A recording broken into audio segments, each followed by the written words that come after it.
What we're going to do is we're going to finish Chapter 3 this week, and we should have time to work some extra problems on Blackboard. At the very bottom of Unit 2, there's a sheet that says extra practice problems. So hopefully we'll even get to those in class so we can really be working problems. But I suggest if you haven't already started that Chapter 2 and 3 worksheet, to get started now, because after today you should be able to do every problem on there. So, all right, so we're building on our grams to moles. We figured out how we can come up with the molar mass of compounds as well. So we're going to be using this. We're going to be using our grams to moles sequence, but now we're going to be adding a couple steps in there. The biggest difference between Chapter 2 and Chapter 3, and I'll say this, if you get Chapter 3, then you've got Chapter 2, if that makes sense, because this just builds on it. So this is just a little bit more complicated. We'll be using this chapter and what we learned for the rest of the semester. So even if you take Chem 2, you'll be using this. So now we're going to be using a sequence. You'll hear me say a lot, grams to moles to grams. Okay, and so we'll be using that sequence, and I'll show you and you'll see what that means here in a few minutes. But the biggest difference between Chapter 2 and 3 is that now we're going to be looking at a balanced equation. Okay, so on Wednesday, we learned how to balance equations, right? And we talked about our reactants and our products, and that we yield products, and they're on the right side, and reactants are on the left. Okay, now we're going to use that balanced equation, and we're going to do calculations based on it. Okay, the reason that it's so important is because we can have a value. We can know a value for a reactant or a product. Okay, it doesn't matter which one. If we know the mass or we know the moles and we know the balanced equation, we can convert from grams or moles of one compound to a totally different compound, grams or moles. Okay, so that's the big deal here. So we'll see this here in a second. Okay. Just like with quite a few of our calculations, the easiest way to learn this, I feel like, is to practice. So we're just going to start. We're going to do lots of problems. Okay, so if you have questions through this, I think we've got, 9 or so problems we're going to work through this. I encourage you to have your calculators out, to have your periodic tables. Be sure that you understand each step, okay, and that you're doing the calculation as well. I'm going to leave a couple seconds for you to calculate it before I actually put the answer up here, just to be sure that everyone knows how to do the calculation. Okay.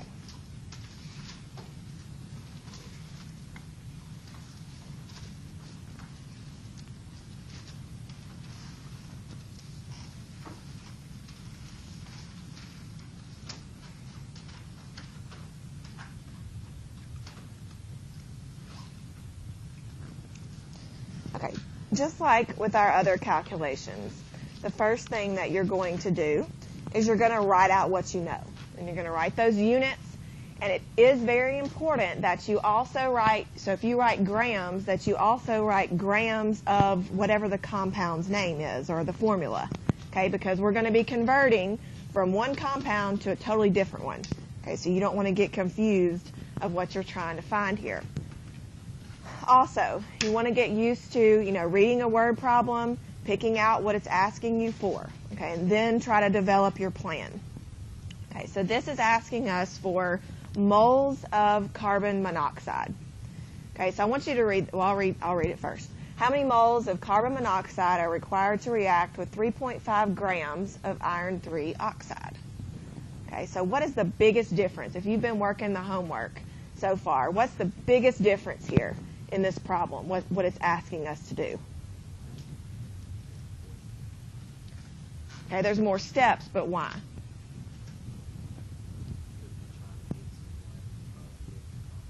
Exactly. So if you've been doing your practice homework so far, you've just had to convert from grams to moles or moles to grams of the same compound. Okay, now you're being asked to convert from iron 3 oxide to carbon monoxide. Okay, so how are you going to get there? You have to have a common relationship, just like you have with our conversion factors, just like we found with grams and moles. Okay, you have to have a common relationship. Okay, so this would be like you looked at your conversion sheet and you saw that there's 2.5 centimeters in 1 inch or whatever. Okay, your common relationship is your balanced equation. Now you're going to be using that balanced equation and plugging it in to the calculation. Okay, so here's the equation that's given to you. And we're going to use kind of the same one throughout so we don't have to keep adding up molecular weights and molar masses. Okay, so we're going to pick out what we're given. So we're given grams of our iron 3 oxide. So it's one of our reactants here. Okay. And then we're asked for how many moles do we have to have of CO to react with 3.5 grams of iron 3 oxide. Okay. So I'm going to add to this little sequence here. So I'm going to say grams of what I'm given to moles of what I'm given in the problem. Or you can think of this as your known. Okay. And this step right here is our main key step that's going to be different from what we've been doing. We're going to convert from moles of what we're given, the compound that we're given. Then we're going to convert to moles of what we're trying to find. Okay. And then we're going to convert to grams of what we're trying to find. Okay, so in this problem, what are we trying to find? Okay. Okay, no, that's what we're given. Okay, we're given this, right? Okay, so that's our known, and we're trying to find moles of carbon monoxide. Okay, so that leads me to say this. This is the full sequence. So here we have 3 steps. Okay, but if we're asked for just moles, guess what? We have one less step, right? So we wouldn't have to do this last step. Okay, we're going to do one where we do all the steps.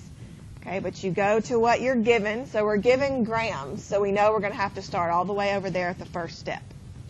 Okay, but we're asked for moles of CO. We're not asked for grams, so we're not going to have to do that last step because moles of CO, that's what we're asked for. Okay, so what we're going to do is we're going to take our 3.5 grams,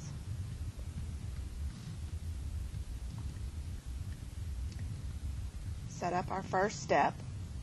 Okay, so this is step 1 I'm showing here.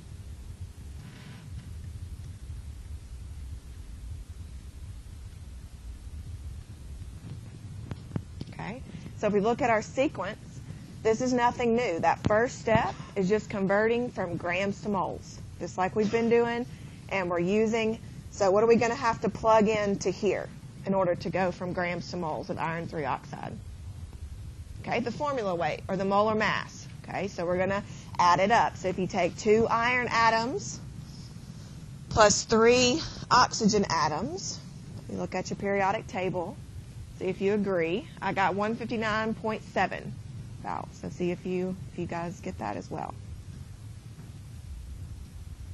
I just rounded to 4 significant digits.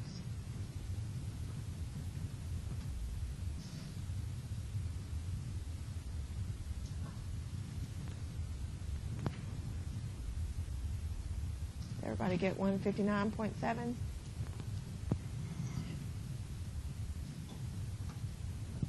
Okay. So whenever we go to our periodic table and we add up the molar mass, okay, we're always going to be based upon 1 mole, right? Okay, so we can only have a 1 here for our moles.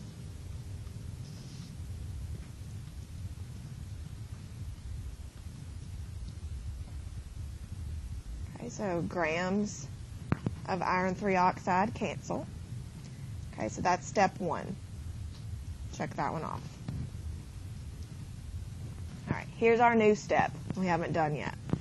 Okay, but the first thing you can go ahead and do to be sure that you don't, a common mistake is to get, your numbers flip-flopped or your units out of balance. So we know that our next step, we know we've got to move on. So we know that our units in the denominator has to be moles of iron 3 oxide, okay, because they have to cancel. Okay, so this helps us to keep our our ratios and everything lined up here. Okay, this is our key step. This is the relationship between moles of iron 3 oxide and moles of what we're trying to find, which is CO. Okay, at this step, you go to your balanced equation. Okay, so we all know how to balance, hopefully now. And we see that we have an understood 1 right here. Okay, so our ratio of iron 3 oxide to carbon monoxide is 1 to 3. Okay, that is what is going to be plugged in here, is your ratio from the balanced equation. Okay, there's no other way that we can get to units of a different compound unless we have this common equation that is balanced. Okay, so we have 1 mole iron 3 oxide, and we have 3 moles CO. Our moles cancel. I suggest going ahead and showing that they cancel. That way you're not getting your units backwards, or a lot of times I'll get someone to put the 1 on top and the 3 on the bottom. Okay, if you write out your units, then it should prevent you from doing that. Okay, so now you can do this one of 2 ways. Some people like to take each step. So they divide 3.5 by 159.7, and then they multiply times 3. Okay, or you can multiply everything on the top and then divide by 159.7. Okay, so I'm going to give you a second to see what you get. Okay, we're given 2 significant digits, the 3 and the 5, so your answer should be in 2 significant digits.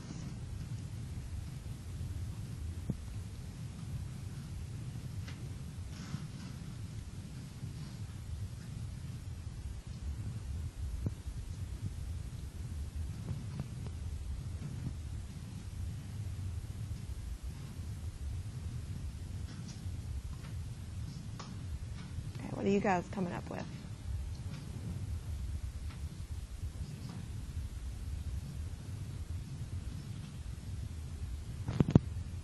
Here's somebody. What did you get, Anderson? Okay. So I got, when I rounded up, I think, I got .066. Anybody else get that? Okay. Okay, that is 2. Remember that 1 right there is not significant. So these 2 are. Okay, .066. But you also have to include your units. Okay, measurements in chemistry require units. So you tell me .066 what?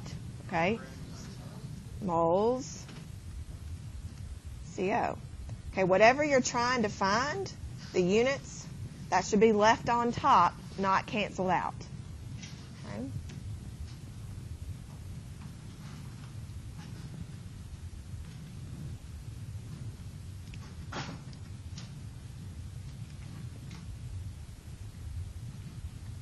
Okay, using the same equation, just so we're not having to add up molar masses over and over. Yes? For the last one, I thought the sequence was grams, moles per gram, so I thought the end product.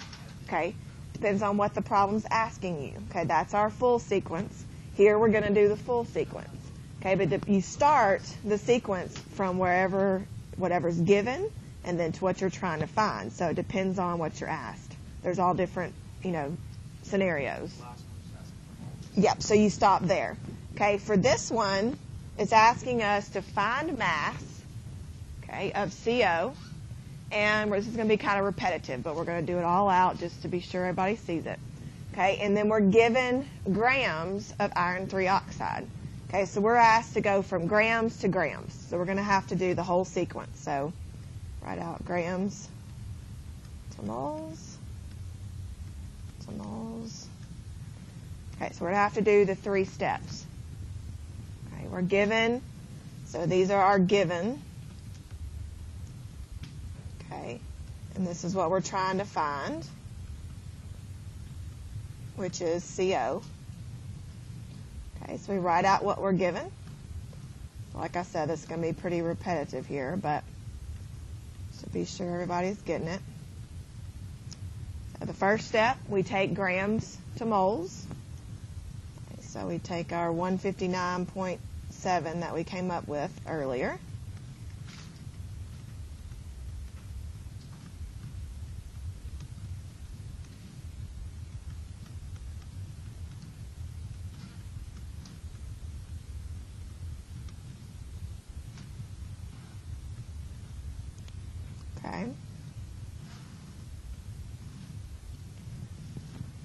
Okay, this is our new key step.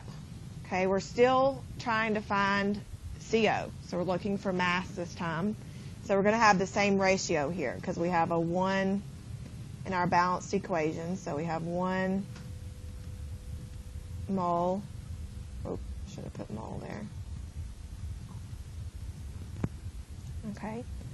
And how many moles? What's our mole to mole ratio for CO exactly? So we have a 3 again.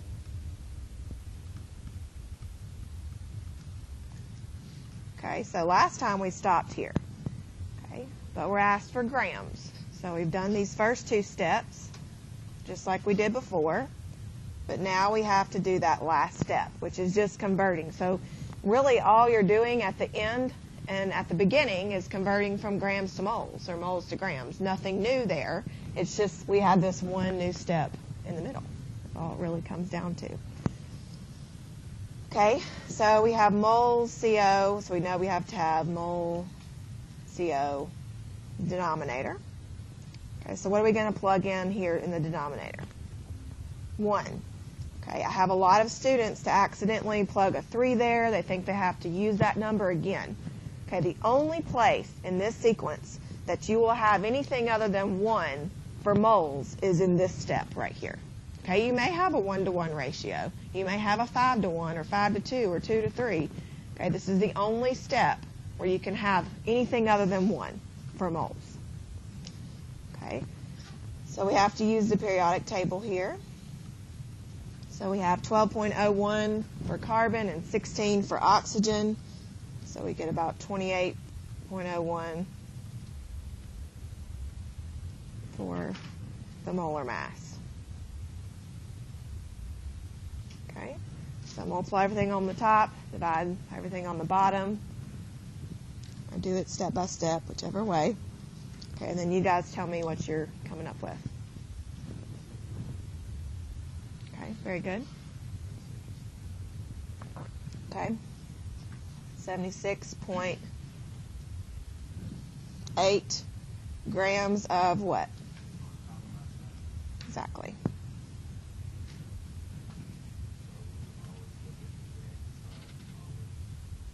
No, we can have ratios. We'll see some where we can look at a reactant and a product. So we can do this with any of our components. Yeah, these first 2 are just with our 2 reactants. You know that one number is 3 because it's 3 outside of the monoxide. Yeah, you're looking, the numbers that go here are always coefficients, the numbers out front.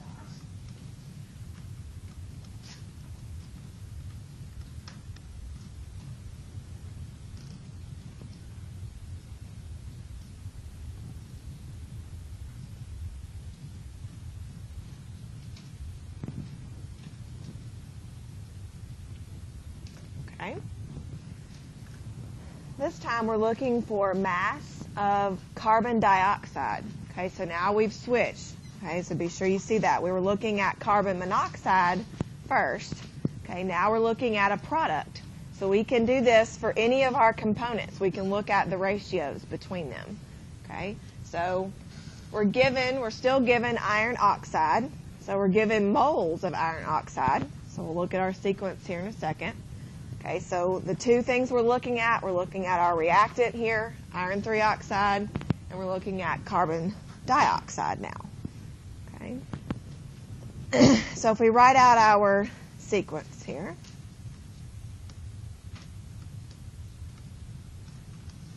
Okay. Are we going to have to use all 3 steps here? No. Okay, exactly. So it's given to you in moles. So if I save you that step and give it to you in moles, a lot of students will want to think they've got to convert that moles to grams and then try to go from there. No, it's just given. Okay, so this first step, basically think of it as it's done for you. Okay, so you're going to write out what you're given, 0.540 moles.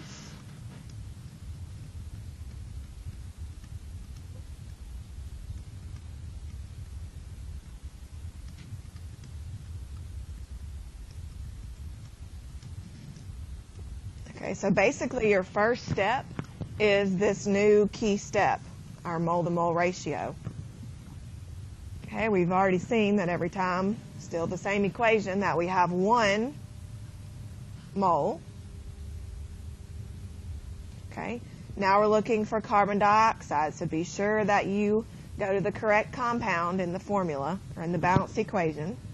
Okay, and once again, we have a 3. That won't always be the case, but so we have a 3 moles CO2. Okay, so we've done that first step. And now all we have to do is convert from moles to grams. Okay, so we know in every step we always have 1 mole, except for this middle step here, the ratio, mole to mole ratio. So now we have to add up the molar mass of CO2, which should be about 44.01. Okay. Yeah, we'll see why this is important here in a few minutes. We should get to it. But it's telling you that because you have to have, in order for you to produce products, okay, you're going to, right, you have to assume that you have enough iron 3 oxide and you have enough of your other reactant, because you can be limited by 1. So say if I didn't have enough carbon monoxide, then the reaction would stop. You can be limited by one of your reactants, because if you use up 1, then you can't produce products anymore. So it's just telling you that you have sufficient amount of CO to react with the iron 3 oxide.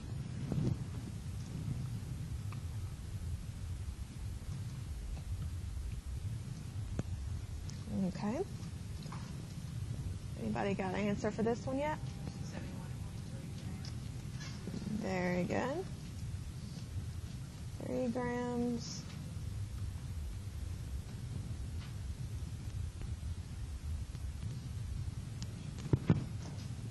Okay, so there's different ways. We have more problems too, but we'll start seeing there's different ways to ask the problem. You can be given different things. You can be given moles, or you can be given grams. You can be asked to go to grams or to moles. Okay, but it's really just that same sequence. So if you know the whole thing, then you can break it down and see how many steps you need to take and go from there.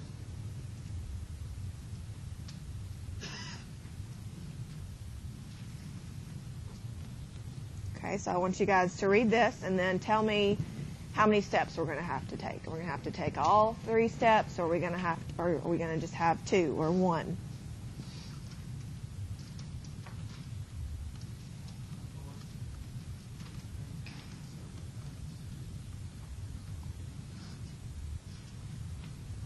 Okay, so we're given grams, so we automatically know our sequence starts with grams. Okay, so we're going to have to start here. Okay, and then this time we're asked to find the mass of iron 3 oxide. Okay, so that's here. All right, so we're going to have to go from grams all the way to grams. Okay, so we've done one just like this, not just like it, but very similar. So we take the value that we know.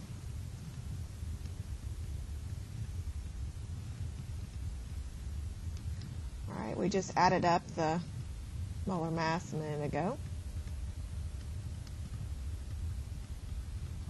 So our first step is just grams to moles. Okay. Now we have to set up our mole to mole ratio. Well, we know that moles of CO2 has to be in the denominator here. So we've got 3 moles of CO2. And we've been using iron 3 oxide every time, so by now, fully we know we have 1 mole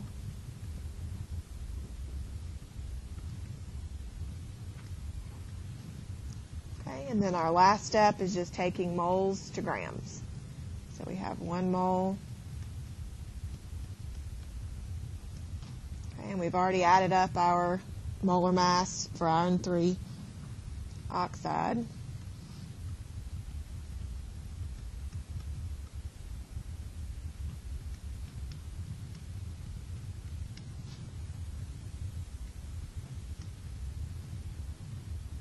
So we went from grams to moles. Then in this step here is our mole to mole ratio. And then the last step was just converting moles to grams. Okay, so let me know what you guys are getting for this one. We want to know what is the mass or how many grams did we need. Okay, almost right. What are you trying to find? No. No, you're given CO2. Yep, what are you trying to find? Exactly, iron oxide. See, what is the mass of iron 3 oxide? Okay, so it sounds like we're getting 10.5 grams. Okay, and you can look at your balanced equation. That's why we're setting it up in this sequence. So whatever your units are at the very end, that should be what you're finding. If it's not, and you go back to your problem and it doesn't match up, then you've done something wrong. You need to rearrange.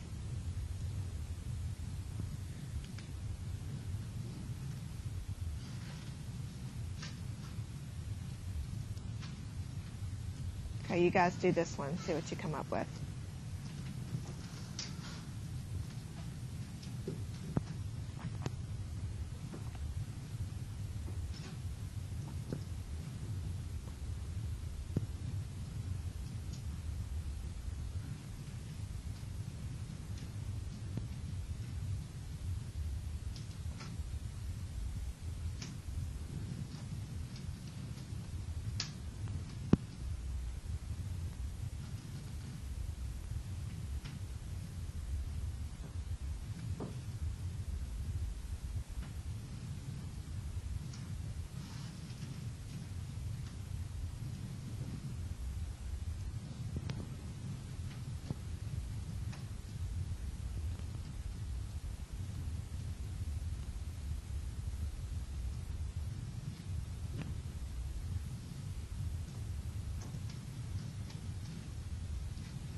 Probably the easiest but most missed problem.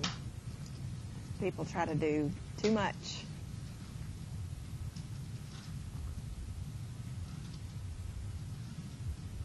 Okay, so first thing, even just get a point on your, if you don't know anything else, you can still always write out what you're given.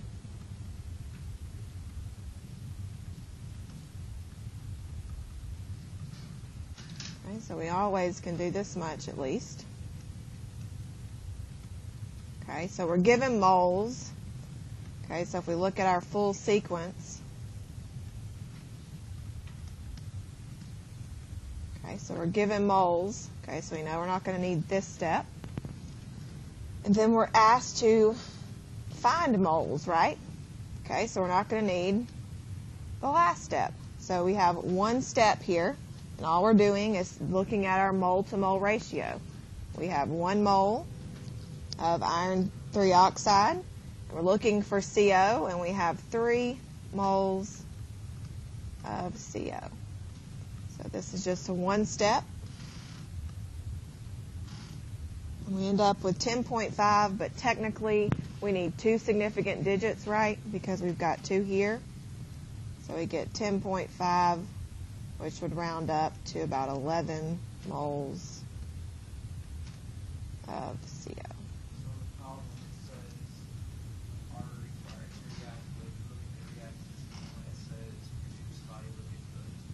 Right. Yeah. Reactants, they have to react. And it could say to form, to yield, to produce. All of those mean like you're going to produce the products. Yeah.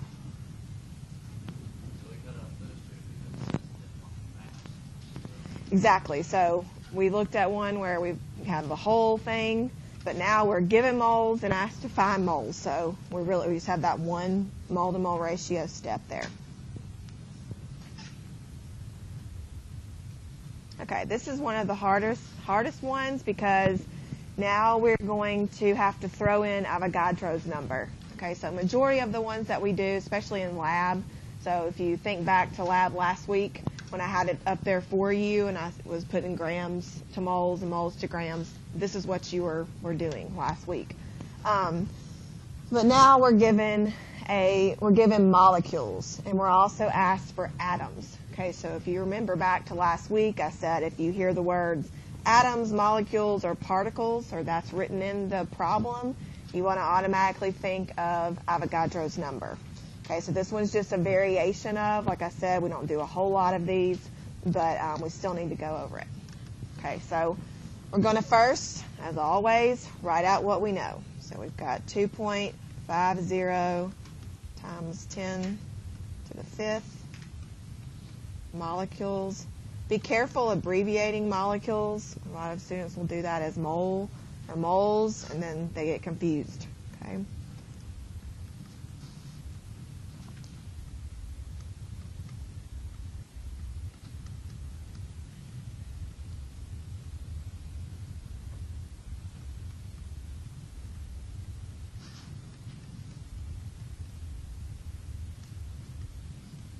Okay, so what this looks like now, our sequence is we're going to be going from molecules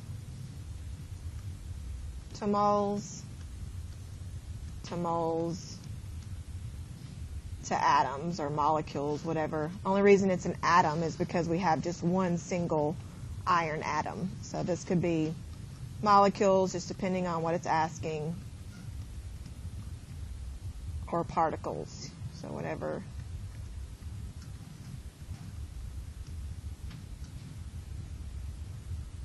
Ignore that right there. Okay. Okay, so we look at our sequence here. How can we get from molecules to moles? Okay, we've got to use Avogadro's number. Remember, that's the symbol for Avogadro's number. Okay, earlier we were going from grams to moles. Okay, what we were using, if we were to kind of plug that up here, this would be molar mass, or formula weight is how we got from one point to the other. Okay, so we're going to have to use Avogadro's number, 6.022 times 10 to the 23rd, and this is always out of 1 mole. So that's what Avogadro's number is. It's equal to 1 mole of any molecule, atom, or particle. Okay, so we know we're going to have 1 mole of iron 3 oxide because we have 1 here. Okay, so we're doing our mole to mole ratio. Okay, so what's going to go in the numerator here?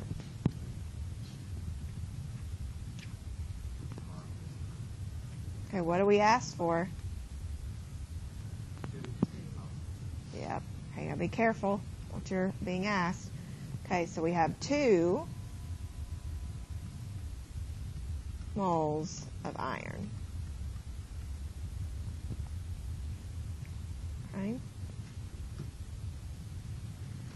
Okay, so if we were asked for moles of iron, then we could stop here. Okay, but you're asked for atoms, which means right away we're going to have to use Avogadro's number again.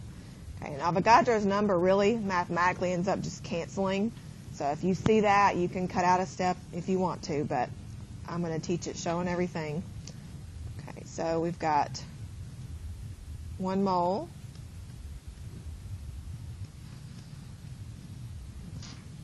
Fe. There are 6.022 times 10 to the 23rd atoms.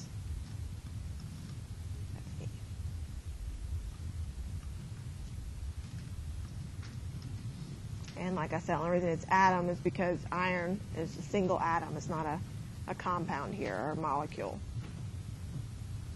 Okay, so basically the Avogadro's number kind of ends up canceling, but go ahead and do the math. This is also one of the most missed mathematical, or have the most mathematical errors, because you don't know how to use your calculator and you don't put everything in parentheses and you get numbers that are off with respect to your exponents. So be sure you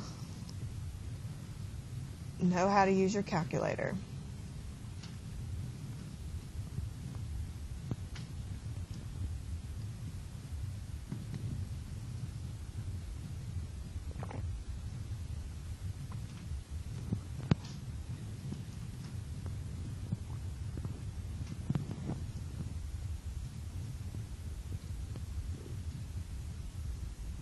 Everybody getting something that makes sense? It's going to be a large number because we're looking at atoms. So we know there's, thousands of atoms that make up. Very good. So we get 5.00 times 10 to the 5th.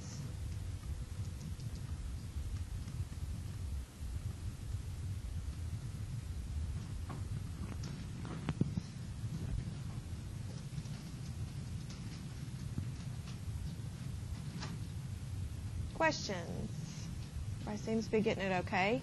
Be sure that we may have time at the end to practice, but be sure you practice so you don't forget.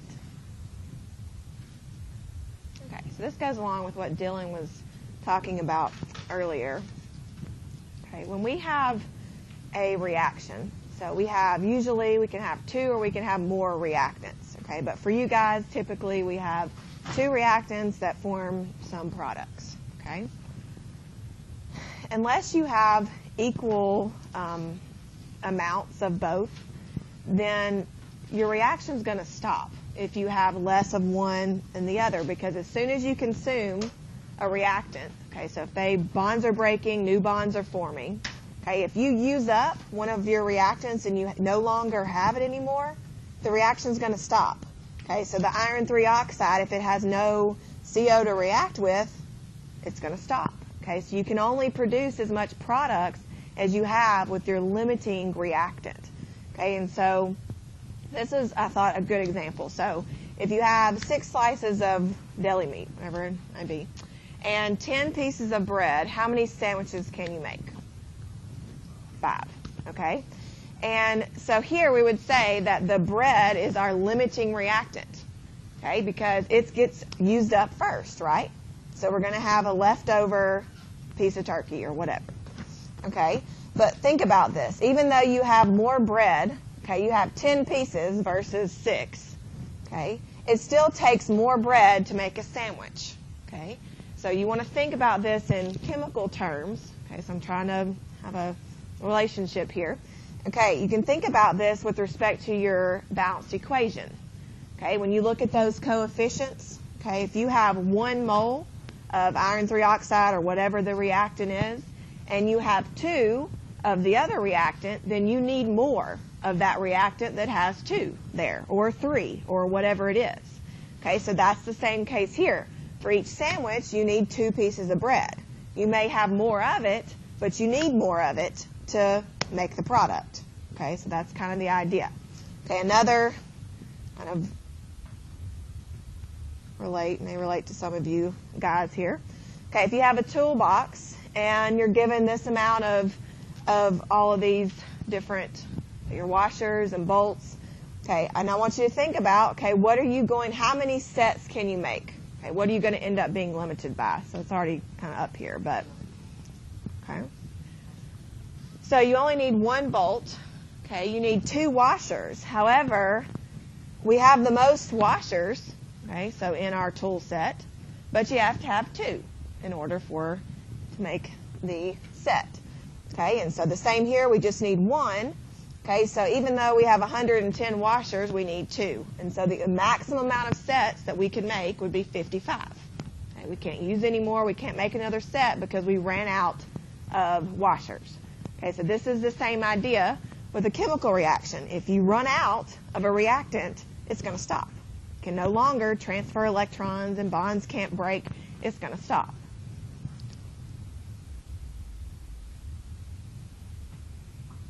Okay, so the biggest difference here is that, and later I might kind of show you a shortcut that I kind of use, but for right now, we're given 2 values this time.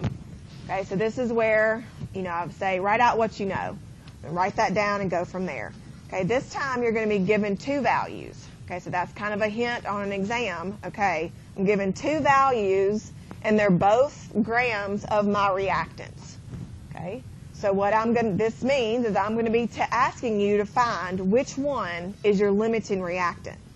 Okay, whichever one it is, how much ever product you can produce, that's the maximum amount that you can produce because you're limited by that reactant. Okay, so what you're going to do is not really any new math here or any new sequence, you're going to take each of these values and you're going to convert from grams to moles to grams for each of them and see which one gives you the least or the highest, whichever one, and compare them.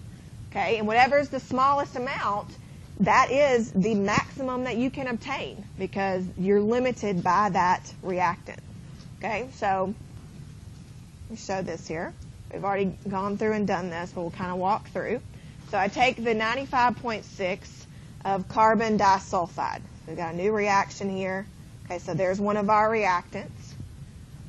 Okay, and we convert to moles. So we added up the molar mass here. So we convert from grams to moles to grams.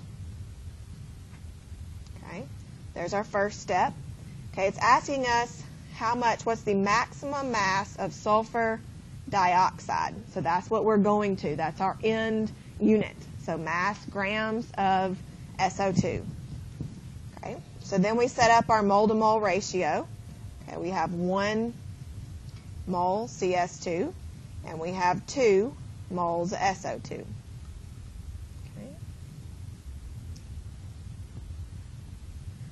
All right, and then we can convert from moles to grams. So we add up the molar mass of SO2, which should be 64.1. So I encourage you to be checking this now, or when you get home and you're practicing these, be sure you get the exact same numbers. Okay, so all we did was convert from grams to moles to grams of what we're trying to find with one of our reactants. Okay, so what do you think we're going to do now? We have 1, so okay, we're going to take the 110 grams of oxygen, and we're going to do the same thing. So we're going to convert from grams to moles to grams, and then we're going to compare the two numbers. Okay, if we think about this with respect to our toolbox set or the sandwiches, okay, we need more oxygen, right? For every 3 moles of oxygen, we only have 1 CS2. So we're going to need triple the amount of oxygen that we do CS2. Okay, so you can't just look at these numbers and say, oh, well, we have more of oxygen, so it has to be, we won't run out of it. You can't do that. You have to do the calculation, and you have to take into account the ratio, okay, because you need 3 times the oxygen. No, not necessarily. It all depends on your mole to mole ratio, because you can have reactions that are 1 to 2 or 1 to 1. Okay, and then if it was 1 to 1, then you could just look and say, okay, whichever one I have the most of. Okay, but you may be given, depends on what numbers you're given, so it gets a lot harder to tell then. Okay, so we're going to do this for the 110 grams of oxygen. So we're going to convert from grams to moles. 16 plus 16 is our molecular weight here, so 32. Okay. And then we have 3 moles of oxygen, so we got this from here. Okay. And we have 2 moles. Okay, so that's going to stay the same in both because we're going to the same product. Okay, so this is what makes the difference, is this versus this. Okay. And then we convert from moles to grams again. Okay, so we get about 147. Okay, so the question asks, what is the maximum mass of sulfur dioxide that can be produced? Okay, so which one do you think? 147. The smallest number that you get here, okay, is going to be the maximum amount that you can produce, because what's our limiting reactant? Oxygen, exactly. So we're limited by oxygen. So we start with the calculation here. We go from grams all the way to grams, and we see that we can only produce this much with 110 grams of oxygen. So we're limited here by the oxygen. Okay, so we would say, I'll also ask you on the test, and somehow students get this backwards, I don't know, but I'll say, what is the limiting reactant? Okay, it is oxygen. It's not sulfur dioxide. That's your product that you're trying to figure out how much you would produce. Okay, your limiting reactant has to be a reactant. It's got to be on the left side there.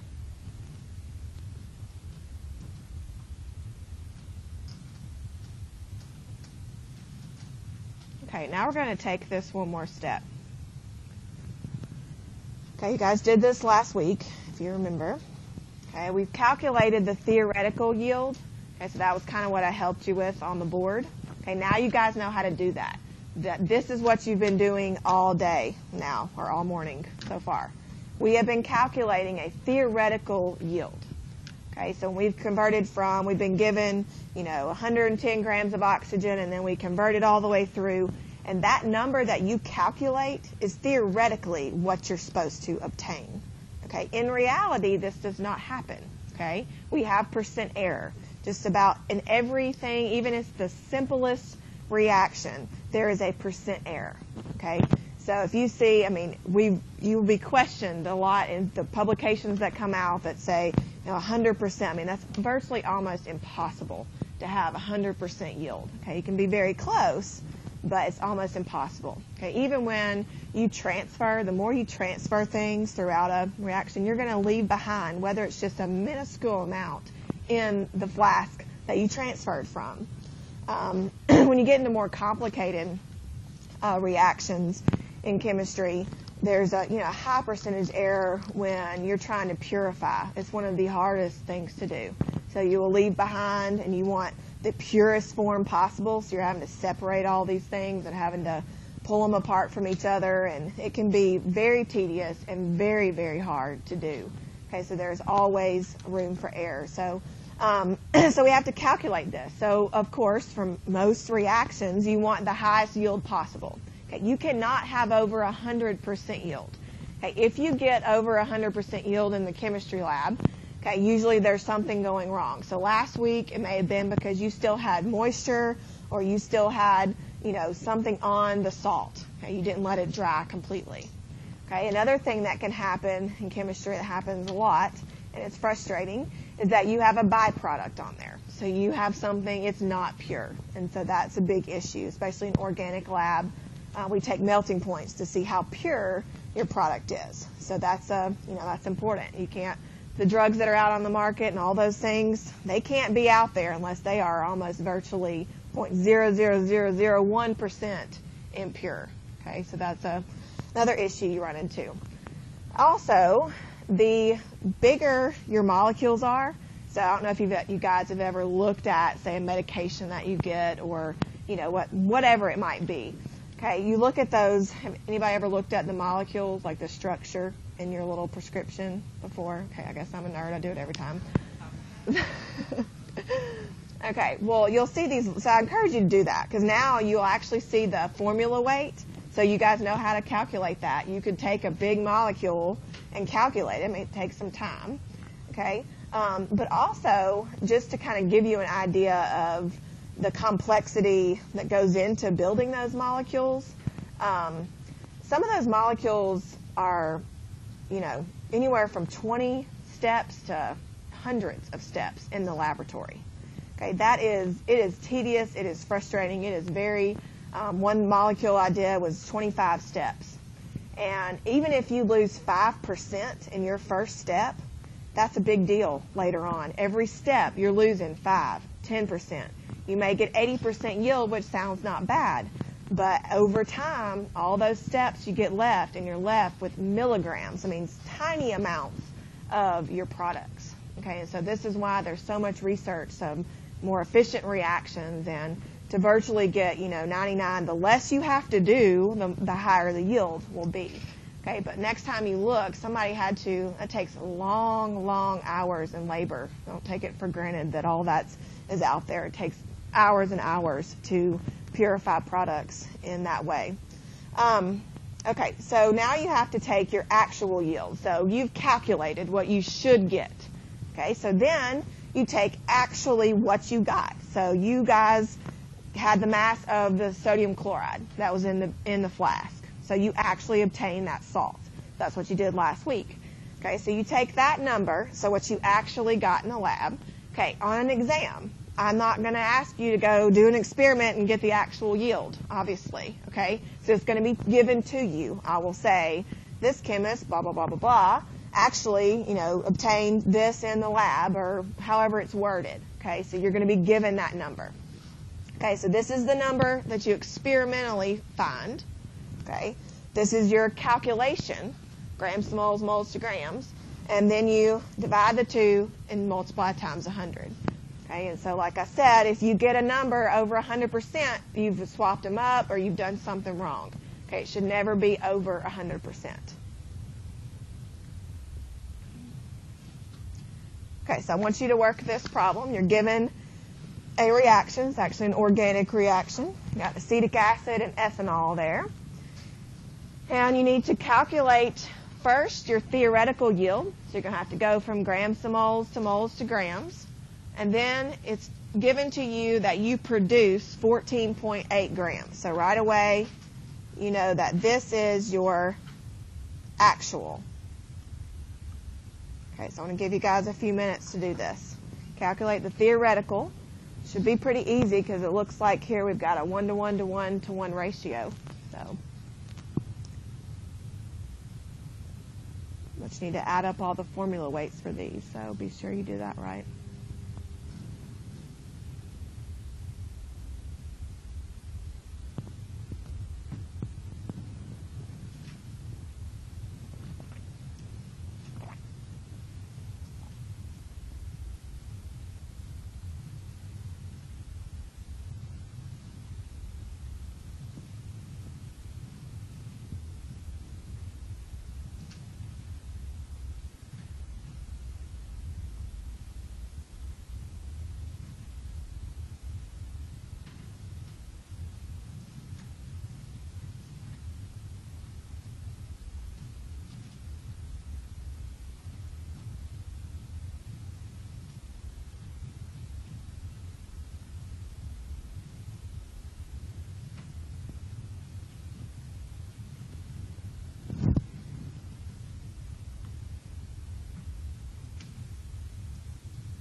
Did you guys get the molar mass of ethanol? Did you guys get about 46.06 or 8 or something like that? Okay, so that's in 1 mole. Okay, I'm still going to show this step. We have a 1-to-1 ratio. Everything up here. Makes it pretty easy here. 1 mole.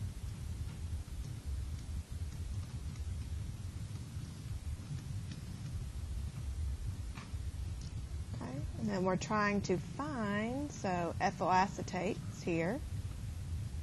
So we have 1 mole. Run out of room.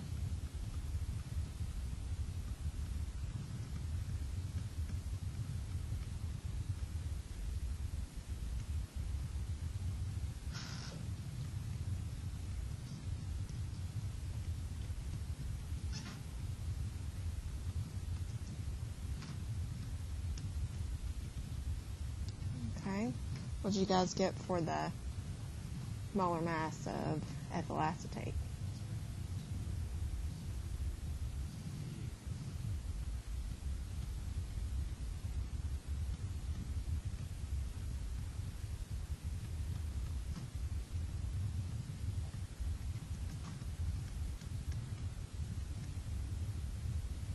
Okay. And grams cancel.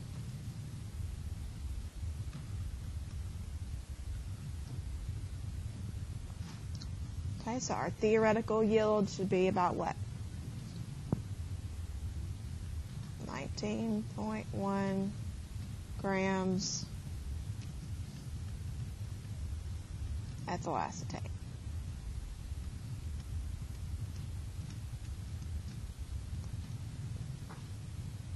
Okay, so we actually obtained 14.8 grams. It's given to us in the problem. Theoretically, we should have gotten 19.1.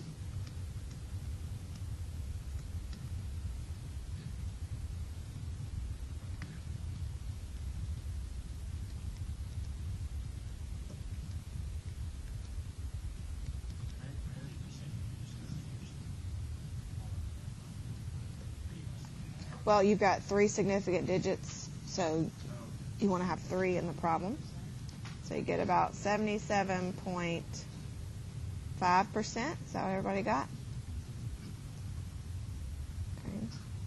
And so typically, for most any reactions, especially in organic, you always report a percentage yield, because that's just part of every lab we do in organic. You have to give the percentage yield, because that's super important to see how efficient the reaction was. Yes? Where did I get the what? The 19.1? Okay. This was our theoretical right here. So we take actual. Okay, so that number came from here. And then it's over theoretical. Okay, so our theoretical is what we just calculated. And then this number goes there, times 100.